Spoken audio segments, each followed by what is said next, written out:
볼게요. 정철의 성산묘곡은 저희가 저번에 배웠었던 송순의 면왕정가의 영향을 받은 작품이고요. 저희가 송순의 면왕정가 수업을 할 때도 고사나 한문, 다른 여러가지 한문들이 많이 들어가 있어서 이해하는 데 좀 어렵다 이런 얘기들을 했었잖아요. 이 작품도 역시나 약간 그러한 부분들이 나와요. 그래서 정설의 다른 작품에 비해서는 훨씬 고사 인용이나 한문이 많이 사용됐다라는 거죠. 그래서 나름 이 작품의 이제 단점, 한계점이라고 저희가 볼 수 있는 것이 무엇이냐면 일단 한문, 그 다음에 고사 이런 것들이 많다 이런 거죠. 그 다음에 여기서 나오는 김성원이라는 사람이 있어요. 이 한 사람의 개인, 이런 개인의 챙송에 치우친 작품이라는 한계점도 보이는 작품입니다. 그러나 또 2013년도에 어쨌든 수능 출제가 됐던 작품이기도 하고 한번 보도록 할게요. 일단은 이제 작품에 들어갈 건데 여기에 그 배경이 전남 창평이에요. 그러니까 이 사람이 그 유배기항을 창평에 있었었잖아요. 그래서 볼 건데 일단은 제가 말씀드렸다시피 손이라든가 객이라든가 이런 것들은 손님을 의미하는구나 라는 것은 이제 알고 계실 겁니다. 지나가는 어떤 나그네 손님이 성산에 머물러 있대요. 자, 서하당 이런 거 몰라도 저희가 이건 아셔야 되는 거죠. 당, 무슨 집 얘기하는구나. 정자 얘기하는구나. 이 정도만 아시면 됩니다. 앞에 명칭이나 이런 것들이 저희가 정확하게 막 아실 필요도 없고 알려고 노력하시지 않아도 작품을 이해하는데 크게 무리가 없으면 넘어가는 거죠. 무슨 집에 어떤 정자의 주인아 내 말을 들어봐 이런 얘기를 하는 거죠. 인생세간, 인생사에서 좋은 일이 많단말은 제가 말씀드렸잖아요. 조타의 옛날 형태가 요거였다. 그러면 옛날에 쓰였던 이 조타는 무엇이냐? 그러니까 요거의 영향으로 얘 둘이가 옛날에는 좋다라는 표현이었고 지금 현재 쓰이는 좋다의 표현은 옛날에 깨끗하다라는 표현이라고 말씀드렸잖아요. 그래서 자주 나오는 좀 반드시 아셔야 되는 어휘에 대해서는 외우셔야 된다라고 말씀을 드렸고요. 인생세간에 좋은 일이 많지만은 학원만한 어찌 한강산을 이렇게 나이 여겨 좋게 여겨서 적막한 산 중에 들고 나고 아니 나시난고, 즉 적막한 산중 쪽에서 거기서만 산다 이런 얘기를 하는 거죠. 그래서 이 적막한 산이라는 것은 지금 앞에서 얘기했었던 성산 얘기하는 겁니다. 자, 송근, 소나무 뿌리를 쓸고요. 죽상, 대나무 이런 침대에서 자리를 하고요. 적은덕 잠시 앉았다가 어떤가 이렇게 봤대요. 주변 풍경을 봤더니 천변, 하늘 가에 떠있는 구름을 서석 삼는데요. 그런 서석을 집으로 삼는데요. 나는 듯 드난 양이 주인과 어떠한고? 라는 거예요. 그러니까 하늘에 떠있는 구름을 집을 삼아서 구름이 막 다니는 모습이 이 주인과 어떠한가요? 그러면 물어보는 게 아니죠. 이때는 뭐예요? 이 구름과 이 주인의 모습이 비슷하다, 같다라는 거죠. 즉 자연물을 가지고 어떤 사람을 빗대서 얘기한다는 것 자체가 뭐냐? 예찬이다, 칭송이다 라는 겁니다. 그 다음에 창계, 하늘에 이런 은하수 흰물결이 정자 앞에 쭉 들려져 있대요. 그러니까 정자를 지어놓고 이 정자 주변에 물이 흐르나 봐요. 그런 표현들을 하는 거죠. 그러면서 천손웅금이라고 되어 있죠. 천손웅금. 자, 그래서 여기 은하수입니다. 그러니까 시냇물 주변에 이 흰 물결이 정자 앞에 둘러 있고 천손웅금, 은하수가 그 정자 주변에 둘러 있는 그 시냇물의 풍경이 마치 은하수를 베어내서 딱 붙여놓은 것 같다라는 표현인 거죠. 그래서 여기서부터 여러분들 창계부터 지금 여기까지 보시면은 시냇물을 묘사하고 있는 겁니다. 시냇물을 묘사를 하는데 이 시냇물이 은하수 같다. 즉 성산 주변에 있는 정자의 이제 아름다운 자연 풍경에 대해서 얘기를 하는 거고요. 이제 예찬하다 못해 약간 미화시키는 부분들이 좀 있죠. 그래서 그것을 읽고 펴는 것 같아서 참 야단스럽다 이런 얘기를 하는 겁니다. 산중에는요 책력, 달력이 없대요. 그래서 사계절을 모른대요. 눈앞에 펼쳐져 있는 이 시경정 정자 주변에 펼쳐져 있는 경치가요 너무 계절 따라서 아름답대요. 그래서 듣고 보는 것이 모든 것이 뭐래요? 신선이 사는 것 같다 라고 얘기를 하는 겁니다. 그래서 그다음에 그 주인이 사는 정자나 시경정 주변의 아름다운 자연 경치까지 예찬하고 있습니다. 그래서 요거는 신선선자라고 말씀드렸고 이거는 반드시 알아두셔야 되는 한자다 라고 말씀드렸어요. 자, 두 번째 장면이고요. 봄 풍경을 얘기를 하는 거예요. 이 작품도 역시나 봄, 여름, 가을, 겨울에서 보여지는 아름다운 경치를 묘사를 하고 있습니다. 봄 하니까 어때요? 매화 나오죠. 그래서 향기에 잠을 깬다 이런 얘기고요. 선홍, 신선선자의 늙은이 옹자입니다. 신선 같은 생활을 하는 늙은이, 즉 김성원을 얘기를 하고 있어서 이런 표현 자체도 한 개인에 대한 칭송 예찬이죠. 그래서 그런 사람 늙은 신선이 할 일이 아주 없지도 않대요. 뭐냐면 울 밑에 양지 쪽에요 오이씨를 막 뿌려둔대요. 그 다음에 매건이 도건이 빗김을 달아내고요. 여러분들 이게 무슨 말인가 싶으시면 그냥 넘어가세요. 아, 무언가의 행동을 하는구나 뭐 이렇게만 보셔도 돼요. 청문고사를 이제도 있다 했다. 이 청문고사라는 게 여러분들 뭐냐면 그냥 오이 심었다는 고사예요. 그러니까 지금 중간중간에 이런 고사들을 넣어놓는 겁니다. 그런데 이제 그 당시에 사대부라면 양반이라면 이 정도의 고사들은 다 알고 있는 거예요. 배경지식을 알고 있기 때문에 얘가 이렇게 쓰면 그런 얘기 했군이라고 넘어가면서 이 작품을 감상할 수 있는 거죠. 이제 저희는 아직 고사나 이런 것들 잘 모르기 때문에 무슨 얘기지? 라는 생각이 좀 드시긴 할 거예요. 그래서 망에 나오네요. 저희가 배웠죠. 집신입니다. 집신을 신고 죽장을 훑어대니 여러분들 죽은 대나무고요. 요거는 지팡이 얘기하는 겁니다. 그래서 지팡이도 좀 알아두시면 좀 도움은 됩니다. 어찌됐든 여러분들 보세요. 저희가 죽장망이 이런 거 배웠었잖아요. 이런 거 나온 뭐예요? 소박한 자연 속에서 뭔가 검소하다, 소박하다라는 것을 약간 드러내려고 일부러 쓰는 거다라는 말씀 드렸습니다. 옆으로 넘어갈게요. 자, 복숭아꽃이 피어있네요. 도화. 핀 시냇길에요. 방초주. 자의 니어세라. 이어졌대요. 닷볶음 명경중. 절로 그린 석병풍이거든요. 그러니까 경이 뭐냐면 여러분들 거울이에요. 그러니까 거울같이 맑은 물. 그 다음에 병풍. 그러니까 주변에 돌이 있는데 그게 마치 병풍처럼 아름답게 되어 있다 이거예요. 그냥 벽이 돌로 되어 있는 벽인데 병풍과 같다 이런 표현입니다. 그래서 이런 깨끗한 물은 아까 얘기했던 여기 시내 있죠. 시내와 관련된 표현이고요. 시냇물이 거울처럼 맑다. 그러니까 이런 예찬적인 표현이 계속 나옵니다. 그림자를요. 벗을 삼아 서하로 함께 간대요. 그래서 그림자라는 이런 사람이 아닌 애를 사람처럼 했으니까 이것도 의인화로 보기도 하고요. 도원은 어디 매요? 무릉은 여기로다죠. 그래서 무릉도원의 도원, 그 다음에 무릉.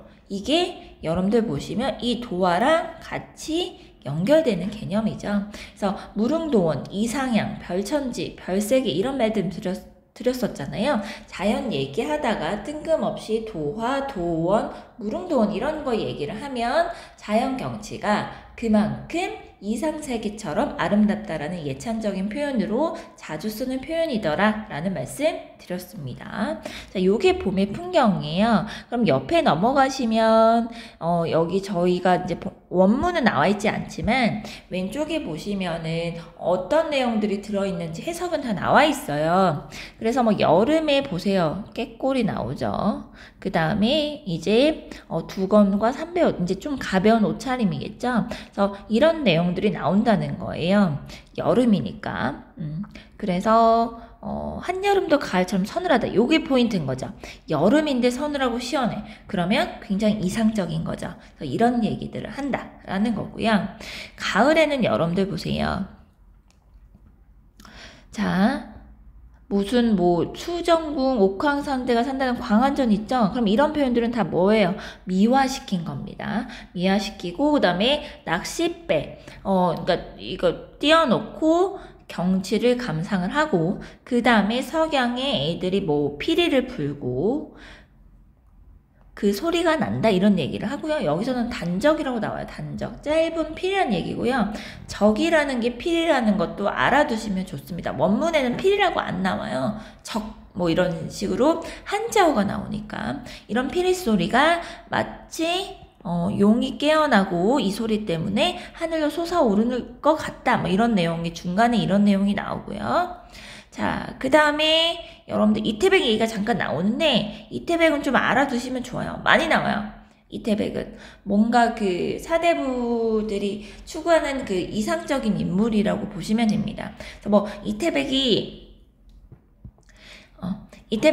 배를 타고 가다가 그 달빛이 강물에 비쳤대요. 그래서 그 강에 비친 이 달을 잡으려고 하다가 이태백이 물에 빠졌다. 뭐 이런 내용입니다. 이런 고사들이 중간중간에 들어가 있다. 뭐 이런 거고요. 자, 겨울 보시면은 어때요? 이제 낙엽들이 떨어지고 매서운 바람을 삭풍이라고 합니다. 삭풍이 삭풍이 막 불고요. 낙엽들이 다 떨어져서 산이 비어있는 것 같다. 공산 이런 단어들이 나옵니다. 자, 그러면서 이제 눈이 내리니까 여러분들 막 옥 이런 얘기가 나오는 거죠. 옥이라든가 은색이라든가 이런 게 나와요. 그래서 굉장히 아름다운 눈이 내려서 아름다운 이제 자연 풍경을 얘기를 하면서 너무 아름다우니까 누군가 찾아낼까 두렵다. 이러면서 이 자연 속에 누리는 즐거움을 남들한테 자랑하지 말자. 다른 사람이 볼까봐 두렵다. 우리만 알자. 뭐 이런 얘기들을 합니다. 그러니까 그 정도로 너무 아름다운 자연에 대해서 얘기를 한다 보시면 돼요. 그래서 여기서 보시면 근데 여기서 좀 특이한 게 자연 속에서 누리는 즐거움을 뭐로 얘기를 하냐면 부기라고 해요. 저희가 일반적으로 부기 하면은 입심양명 이런 것처럼 세속적인 거, 세상적인 거에서 약간 자연 속에 느끼는 즐거움과 대조시키는 존재로 많이 말씀을 드렸지만 여기서의 부기라는 단어는 자연 속에서 누리는 즐거움이다 라는 거죠. 그래서 이 정도는 좀 알아두셨으면 좋겠다. 입니다. 자, 그러면 다시 넘어가서 이제 이 봄, 여름, 가을, 겨울에 대한 내용을 얘기를 하고 나서 이제 얘가 이 얘기를 하는 겁니다. 안 오니까 산중에 벗이 없대요. 그래서 이제 무엇 역사서, 그러니까 이제 역사서라고 돼 있는데 이게 무엇을 쌓아두었나 보다 하시면 돼요. 망고 인물의 거사를. 그러니까 이제까지 이제 여러 가지 이제 유명한 사람들의 이야기가 있을 거 아니에요, 역사서에? 그런 거 참 많기도 많구나 이러면서 하늘이 생겼을 때 전혀 무심할 리 없대요. 어찌 한 시운이 일락빌락 흥했다 망했다 하냐 이러면서 왜 역사를 보시면 수많은 나라가 생겼다가 사라지고 이런 것들이 반복이 되잖아요. 모를 일도 참 많지만은 애다품도 끝이 없다. 이런 얘기를 하는 겁니다. 역사서에서 나라가 흥하고 망하는 이런 흥망성쇠에 대한 내용을 보니까 참 인생사가 무심하고 인생 무상하구나 이런 얘기를 하는 거예요. 여기도 나와 있잖아요. 모든 역사는 흥했다가도 망해. 그러니까 참 인생 무상하다. 덧없다. 이런 생각을 했다는 거죠. 그러면서 기사는 늙으니 저희가 소부허유 배웠잖아요. 소부허유는 좀 아셔야 돼요. 왜? 이렇게 갑자기 중간중간에 나와요. 기사는 늙은 고부 그 허유가 귀를 왜 씻었겠어? 이런 얘기를 하는 거예요. 그 왕이야라고 하니까 더러운 말을 들었군 하고 내과에서 귀를 씻었다는 얘기였었잖아요. 그래서 세상과 공명과 이런 것을 멀리하고 이런 허유 같은 사람은 뭐예요? 자연이 좋아 라고 해서 자연에 응거하는 삶을 사는 대표적인 사람입니다. 그래서 1표는 표주박이에요. 자, 그래서 떨친 후에 조장이 더 높다. 그래서 조장은 기계 있는 품행이에요. 그래서 이 허유에 대한 사람이 참 기계가 좋구나, 높구나 이런 표현입니다. 그래서 여기서도 지금 고사인용이 되어 있고요. 중간중간에 고사인용과 한문투가 많기 때문에 여러분들이 이거를 바로 이해하시는데 좀 어려움이 있죠. 자, 인심이 얼굴 같대요. 인심이 낙 같아서 보도록 볼수록 새롭대요. 세상사는요, 이것만 보시면 무슨 내용인가 싶잖아요. 세상사는 근데 구름이래요. 인심 세상사는 구름이라서 험하도 험하대요. 자, 그러니까 뭐냐면 자연에 대비했을 때 인간의 세상사는 굉장히 혼란스럽고 번잡하고 이러한 것들이 험하다고 느끼잖아요. 이러한 것들이 화자가 가지고 있는 시름의 원인이 됩니다. 이런 시름의 원인을 헤쳐내기 위해서, 떨치기 위해서 이제 술을 마시는 거죠. 그래서 술이라는 소재는 굉장히 등장을 많이 하죠. 그래서 술을 마십니다. 자, 그래서 술잔을 막 잡거니 밀거니 하면서 실컷 기울이고요. 마음에 맺힌 이런 시름이 조금은 사라진 것 같대요. 술을 마시면서. 자, 그 다음에 마음의 근심을 없애는 소재 하나 더 나옵니다. 검은고예요.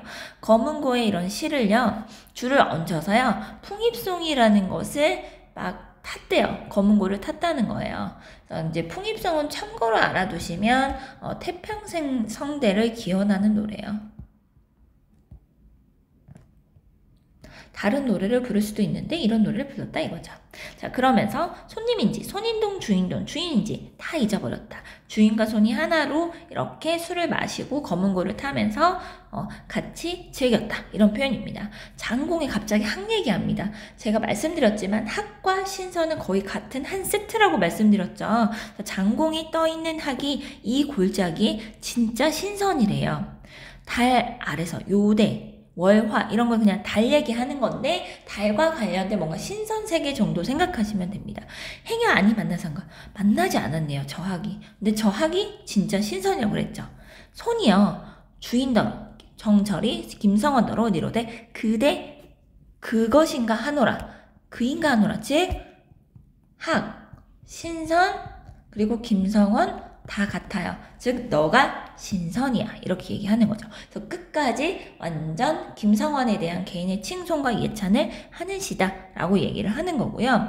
맨 앞에서 여러분들 이 사람이 정막 산중에 들고 아니 나냐 이런 부분이 마지막에 이제 나오는 거고요. 자, 그래서 한문투 어휘가 굉장히 많죠. 그래서 어려우나 이 작품은 정철의 작품이고 정철의 작품이 이제까지 그 학력평가에 출제된 걸 빈도를 보시면 어마어마하게 많습니다. 그래서 정철의 작품은 반드시 공부를 하셔야 되고 여러분들의 수능에 만날 수 있을 확률이 굉장히 높은 작가다. 그래서 아셔야 된다.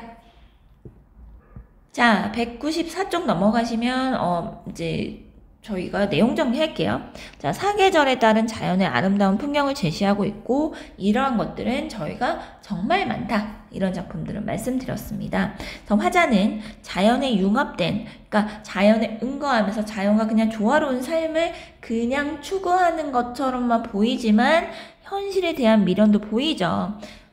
왜냐면 아까도 보시면 알겠지만 술을 마시고 검은 거 타면서 굳이 풍입송이라는 노래를 부르는데 그런 노래가 뭐라 했어요? 태평성대 어떤 왕덕에 대한 찬양의 노래예요. 그러니까 현실에 대한 미련이 있다고 봐야죠. 자, 그 다음에 제가 귀걸에서 말씀드렸죠. 관직을 그만두고 고향으로 돌아가는 명분, 자연을 안식처로 인식하는 장면, 이런 전반적인 이 다른 작품에서 보이는 경향이 여기서도 드러나더라 라고 보시면 될 것 같습니다. 2번 보시면 다양한 고사의 인용이 굉장히 많이 되었어요. 그래서 읽어보시면 될 것 같고 이런 인물들을 왜 인용을 했냐라고 보시면 인용된 고사들이 모두 속세에서 물러나 응거하는 인물들의 삶이라는 거죠. 그러면 그런 걸 봤을 때 이 정철, 이 성산별곡의 화자는 속세의 어지러움과 대비된 이 자연 속에서 조용하게 살아가고자 하는 이런 주인의 삶을 굉장히 높이 평가하고 있구나 라는 것을 아실 수 있습니다. 자, 세 번째. 자, 정철인 손님이 주인한테 물어봐요. 너 왜 이렇게 적막한 산중에서 밖에도 나가지 않고 여기서만 사니라고 물어봐요. 이 장면이 여기서 나와요. 앞쪽에서 물어보죠. 그러고 나서 본인이 보니까 시경정 주변에 경치가 너무나도 아름다운 거예요. 그래서 속세, 인간 세상을 떠나서 자연 속에서 왜 사는지에 대한 가치를 알게 되는 거고, 마지막에 김성원 보고 너가 진짜 신선이야 이러면서 풍류적인 이런 생활을 칭송하고, 본인도 잠깐 있어 보니까 너무나도 좋은 거죠. 그러면서 서사에서 의문을 제기했던 것을 해소하고 있구나 라는 겁니다. 이런 부분을 가지고 이제 문법적인 이제 보기로 바꿔서 얘기를 하면 이런 말을 쓰는 거죠. 서사와 결사가 호응됐다 라는 말을 씁니다. 의문을 제기하고 그 의문 제기에 대한 답을 정철이 얻었다라는 거죠. 자, 그래서 옆에 195쪽 보시면 인용된 고사는 시적 상황과 굉장히 유사한 경우가 많습니다. 그래서 여기 자료에 보시면은 여러 가지 자료에 대한 설명이 나와 있어요. 지금 여기에 나와 있는 고사들은 다른 작품에도 충분히 반복될 수 있고, 제가 말씀드렸지만 이런 고사들은 단순히 고전 시가뿐만이 아니고 고전 소설에서도 이러한 고사나 이러한 인물들의 내용을, 인물의 대사를 통해서 확인하실 수 있기 때문에 알아두시면 반드시 좋다라는 말씀을 드렸어요. 그래서 이런 고사들은 좀 꼼꼼히 읽어보셨으면 좋겠습니다. 이제 196쪽 규형가 넘어가겠습니다. 자, 허난설원의 규형가예요. 난설원은 이 사람의 호고요. 원래는 이제 허초이라는 이름을 가지고 있었대요. 어찌됐든 여러분들 뭐 규에서도 알 수 있지만 규는 규방이에요. 여인의 이 원은 원할 원자가 아니고요. 원망하는 거예요. 규방에서 원망하는 노래라는 겁니다. 그래서 제목에서도 이제 이 작품의 이제 내용이 짐작이 되실 텐데, 자, 이런 작품들은 내방 또는 규방 가사라는 말을 씁니다. 즉 양반의 부녀자가 썼다는 얘기예요. 양반의 부녀자들은 결혼을 하고 나서 웬만하면 친정도 못 가고 거의 그 집 안에서만 살았어요. 밖에를 잘 돌아다닐 수가 없었죠.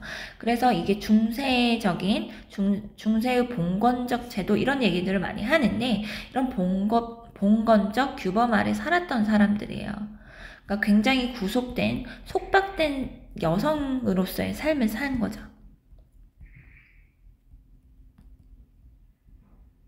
이 작품만 아니라 다른 작품들도 내방 규방 가사들은 기본적으로 뭔가 고민이라든가 자신의 답답함, 뭐 외로움 이런 감정들을 호소하는 경향이 굉장히 많다라는 겁니다. 한글이 창작되면서 나중에 이런 가사 작품이 나오죠. 그래서 이런 부분들을 보고 처음에는 남자만 썼어요. 사대부 남자. 그러나 가사의 작자층이 확대됐다라고 얘기들을 합니다. 이 허난설어는 굉장히 여러분들 아시다시피 허균의 누이예요. 그래서 근데 허균보다 더 거의 뛰어났다 이런 말도 있어요. 그래서 굉장히 뛰어난 문학적인 재능을 가지고 있는 사람입니다. 그런 사람인데 그런 것을 발휘할 수 있는 조선의 환경이 아니었었죠. 그래서 그런 걸로도 있을 텐데, 심지어 또 남편이 허난설원에게 잘 대해주지도 않았대요.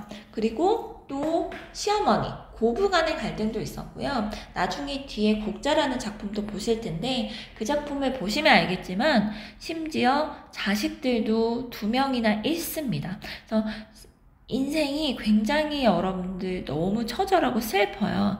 그래서 그런지 모르겠는데 27세의 나이에 이제 요절하거든요. 어린 나이에 죽어요. 그래서 한번 보도록 할게요.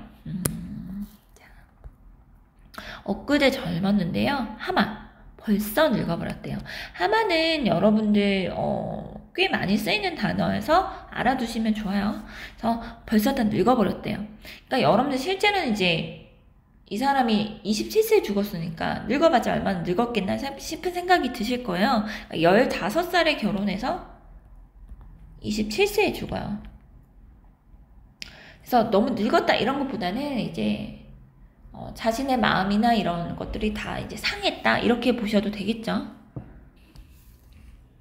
자, 소년행랑 어릴 적 즐겁게 지내던 일들, 즐겁게 지내던 일들이 이제는 말해도 생각해도 다 소용이 없대요. 지금은 아니라는 거죠. 늙어야 서른 몇 살. 늙어서 서러운 말씀을 하자니 목부터 맨대요.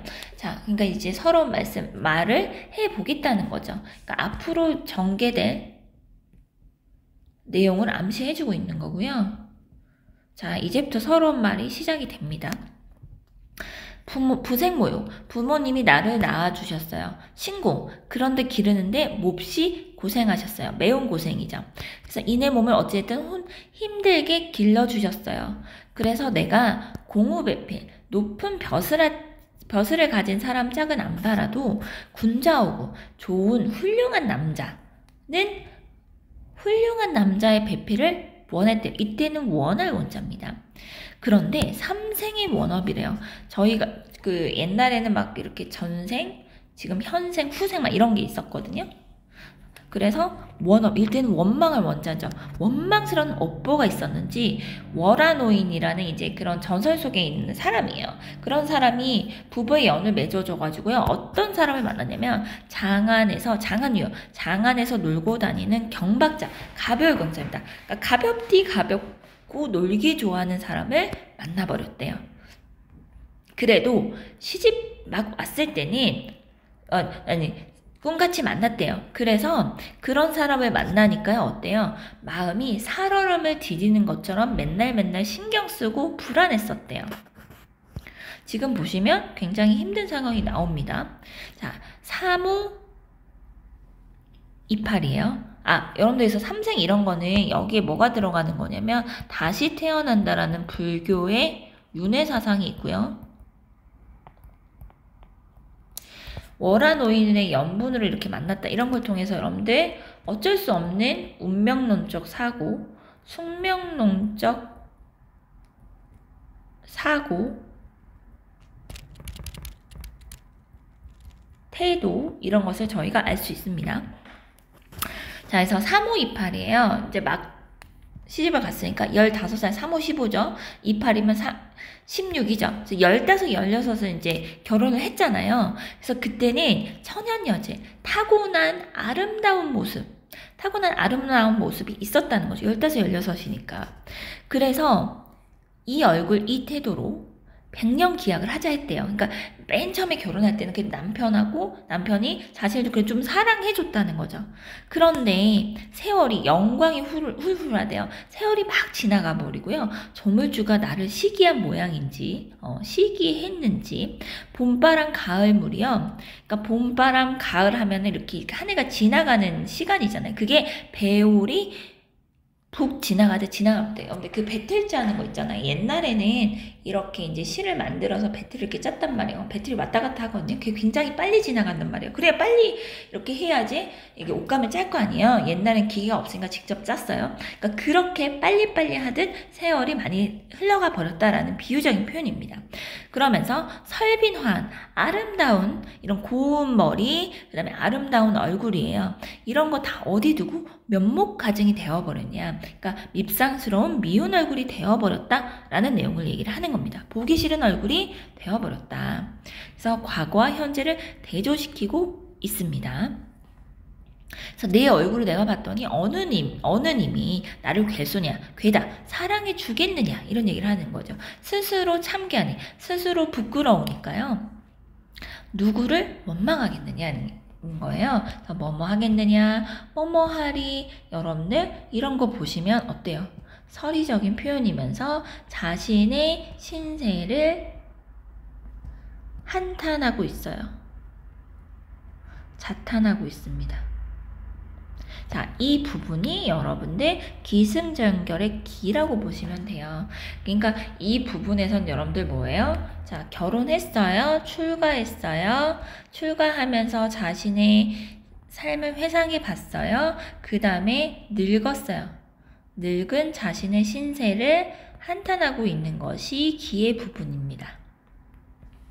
자, 그럼 승 볼게요. 승.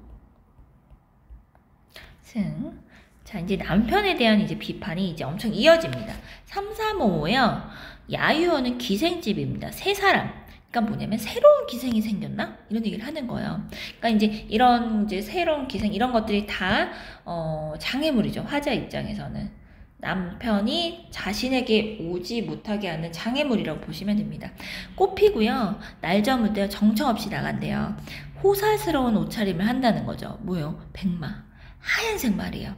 거기다가 금편, 금색 막 이런 걸 띠를 두르고, 그러니까 굉장히 화려하게 이런 차림으로 어디 호사스럽게 차려입고 어디 머문지 모르겠대요. 원근 가까운지 멀리 있는지도 모르는데 원근 소식을 어떻게 알겠냐 이런 거죠. 그러니까 소식을 몰라요. 그런데 이렇게 인연이라도 끊었으면은요 생각이 없어야 되는데요. 얼굴을 못 보면요 그립지나 말아야 되는데요. 12대 길도 길고요. 30날은 더 길대요. 지루하대요. 자, 보시면은 남편이 집에 잘 안 들어오나 봐요. 그래서 행방을 알 수 없는 이제 왜 남편에 대한 원망이 생기는지가 이제 구체적으로 나타나기 시작하는 거죠. 행방을 알 수 없는 이런 남편에 대한 원망이 등장하고요.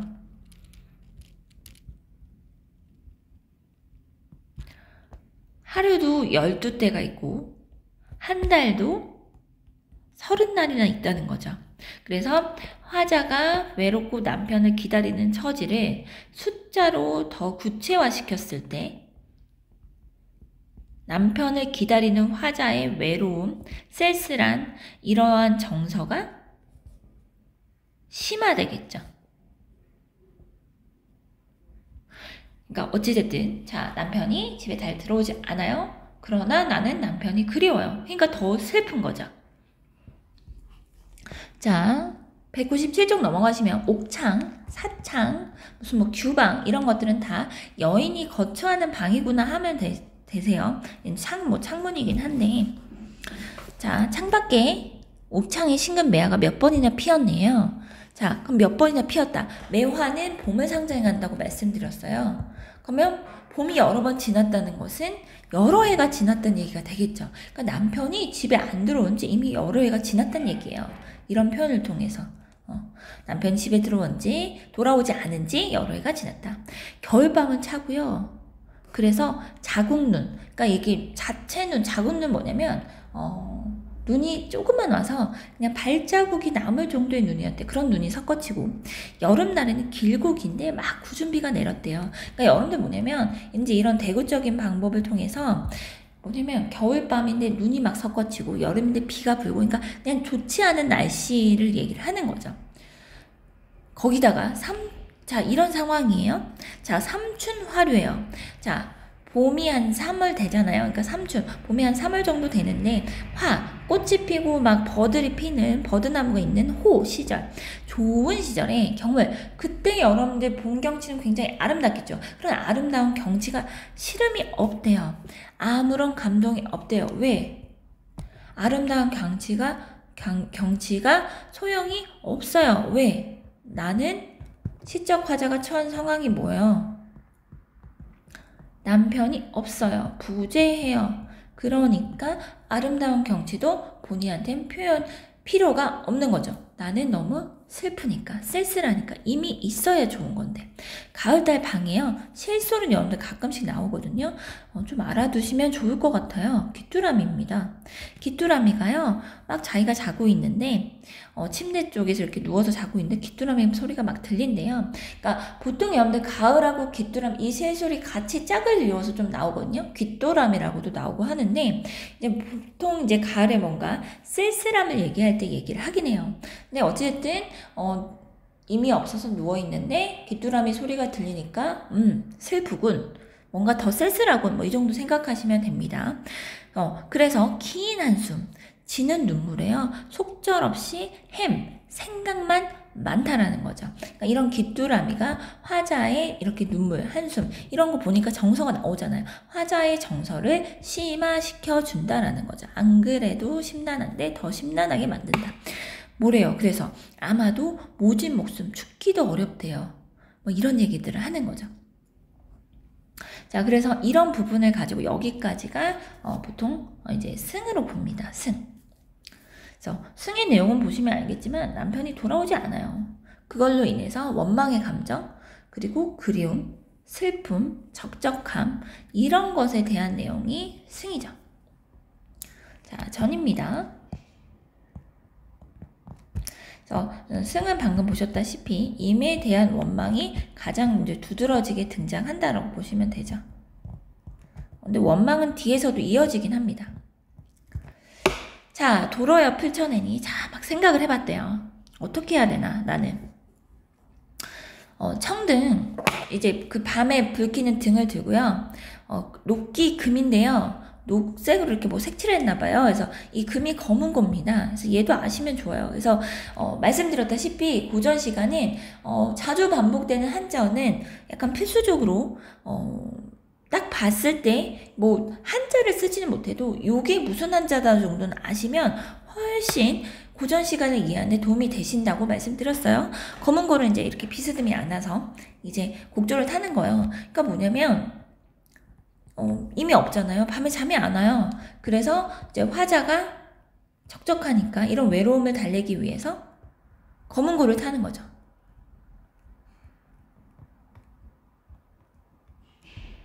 화자의 외로움을 달래주는 소재다라고 생각하시면 됩니다.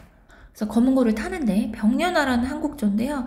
그리워하는 마음을 담은 노래래요. 그것을 시름에 섞어서 연주를 하더라 이거죠. 검은 고를 타고 있어요. 너무 슬프죠.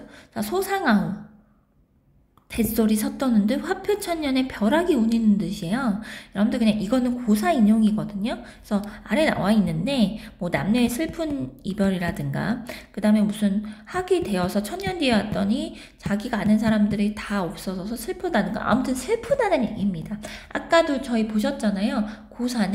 고사를 인용할 때는 화자가 말하고자 하는 그 시적 상황과 유사한 고사를 인용한다고 보시면 돼요. 그러니까 내가 이만큼 슬프다는 것을 얘기하기 위해서 비슷한 상황이 나타나 있는 고사를 인용했다 보시면 됩니다. 옥수, 이 고운 손이죠. 예쁜 손 할 때 옥수입니다.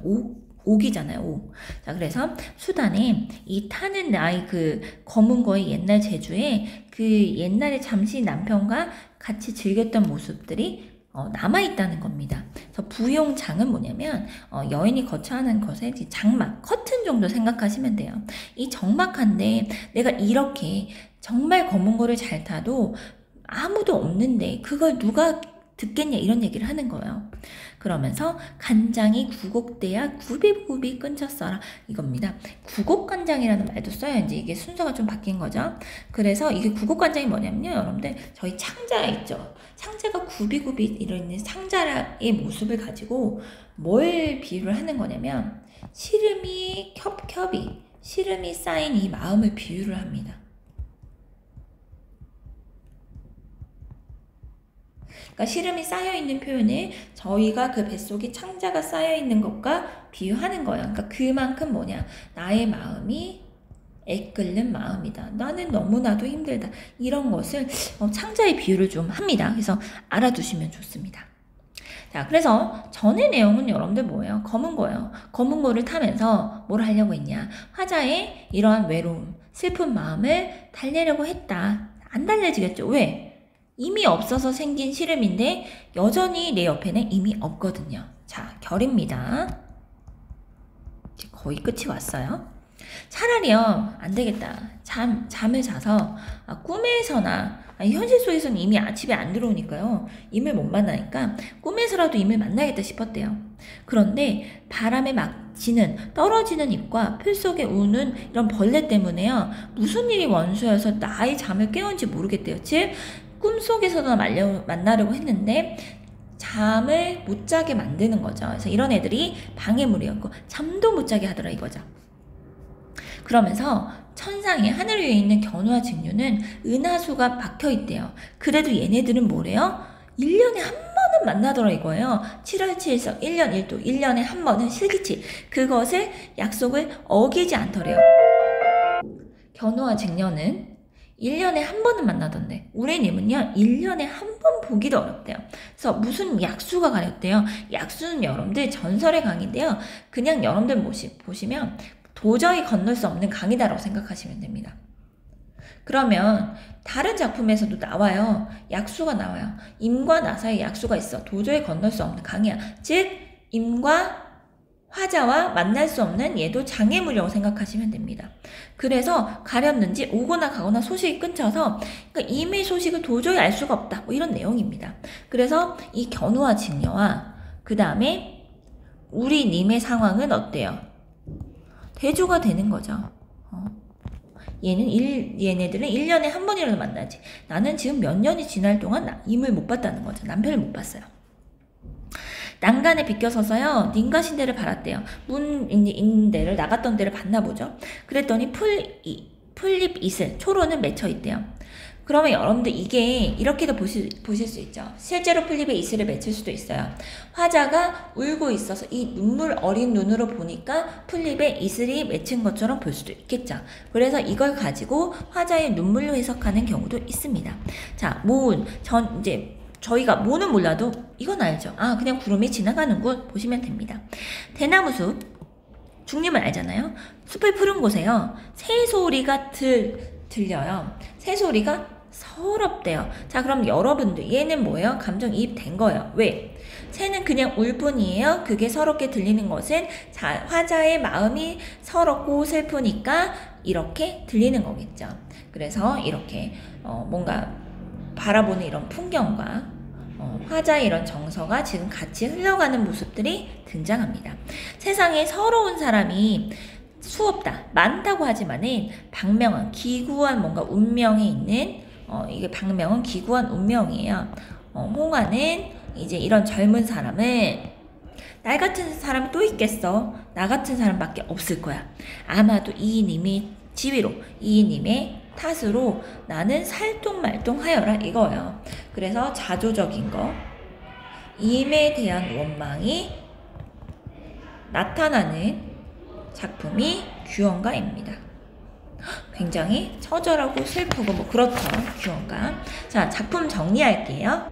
자, 규방가사는 여성 작가가 자신이 겪은 여성의 삶을 다루고 있습니다. 그래서 규방이란 말, 부녀자가 거처하는 공간으로서 이런 작품들을 규방가사라고 하고요. 조선 후기로 갈수록 문학의 향유층도 확대되지만 창작층도 늘어나더라 라는 겁니다. 그러면 여성들이 썼을 때 기본적인 사대부 남성들과 쓴 가사 작품의 내용이나 이런 것들이 다르겠죠. 그래서 규방 가사는 실생활에서 느끼는 희노애락의 감정을 훨씬 더 섬세하고 진솔하게 솔직하게 담아낸 것들이 특징이다 라는 내용입니다. 자, 2번 보시면은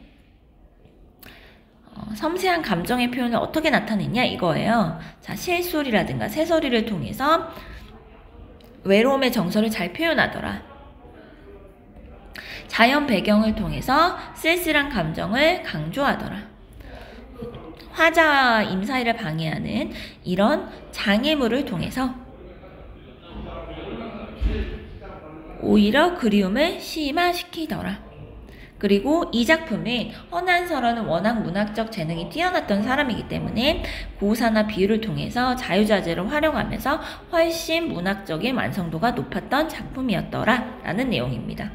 자, 3번 보시면 이런 가부장적 봉건적 규범에서 아내로서 살아가는 삶은 남편이 기생을 만나고 처벌들이고 해도 여자는 참을 수밖에 없는 상황이잖아요. 그래서 당시의 가부장적인 이런 질서에 대한 비판적 인식이 드러날 수밖에 없겠죠. 그게 간접적으로 드러나느냐 훨씬 더 직접적인 비판으로 가냐의 차이일 뿐이지 이런 규방 가사나 이런 것들은 가부장적 질서에 대한 비판이 담겨있을 수밖에 없다라는 겁니다. 그래서 여기서도 보시면 화자는 이런 불행한 결혼 생활에 대한 원망의 감정이 굉장히 잘 드러나 있죠. 그런 표현들이 삼생의 원업이라든가 경박자라든가 이런 표현을 통해서 굉장히 잘 드러나더라 이거죠. 그래서 허난설원은 더군다나 굉장히 뛰어난 능력을 가지고 있었던 사람이기 때문에 평범한 여성들보다 훨씬 더 구애와 좌절이 더 컸을 것이다 라는 거죠. 더 뛰어난 능력을 가졌음에도 여성이라는 이유로 뭔가 강조되었던 결혼적 가부장적 결혼 생활에 대한 저항과 슬픔이 굉장히 많이 담겨있는 작품이다 라는 것을 아실 수 있습니다. 자, 그러면 곡자 볼게요.